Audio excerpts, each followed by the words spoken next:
رسول اللہ صلی اللہ علیہ وسلم نے ارشاد فرمایا، اگر تم گناہ کرو یہاں تک کہ تمہارے گناہ آسمان تک پہنچ جائیں، پھر تم توبہ کرو تو اللہ تمہیں ضرور معاف کرے گا۔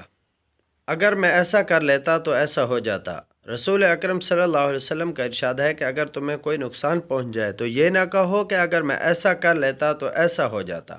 البتہ یہ کہو کہ اللہ کی تقدیر یوں ہی تھی اور انہوں نے جو چاہا کیا، کیونکہ اگر کا لفظ شیطان کے کام کا دروازہ کھول دیتا ہے۔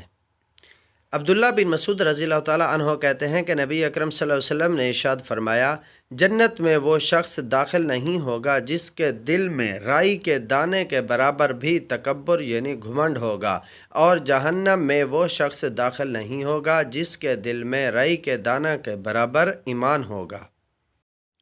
حضرت انس رضی اللہ تعالیٰ عنہ کہتے ہیں کہ نبی اکرم صلی اللہ علیہ وسلم نے ارشاد فرمایا، آپس میں قطع تعلق نہ کرو، ایک دوسرے سے بے رخی نہ اختیار کرو، باہم دشمنی و بغض نہ رکھو، ایک دوسرے سے حسد نہ کرو، اللہ کے بندو آپس میں بھائی بھائی بن جاؤ۔ کسی مسلمان کے لیے جائز نہیں کہ 3 دن سے زیادہ اپنے مسلمان بھائی سے سلام کلام بند رکھے۔ ایک سے زیادہ شادیوں کے خواہش مند یہ حدیث ضرور سنیں۔ حضرت ابو ہریرہ رضی اللہ تعالیٰ عنہ کہتے ہیں کہ رسول اکرم صلی اللہ علیہ وسلم نے ارشاد فرمایا، اگر کسی شخص کی 2 بیویاں ہوں اور وہ ان کے درمیان انصاف اور عدل نہ کرتا ہو تو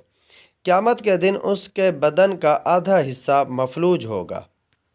عبداللہ بن مسعود رضی اللہ تعالیٰ عنہ سے روایت ہے کہ نبی اکرم صلی اللہ علیہ وسلم نے ارشاد فرمایا کہ آدمی کا پاؤں قیامت کے دن اس کے رب کے پاس سے نہیں ہٹے گا یہاں تک کہ اس سے 5 چیزوں کے بارے میں پوچھ لیا جائے۔ اس کی عمر کے بارے میں کہ اسے کہاں صرف کیا،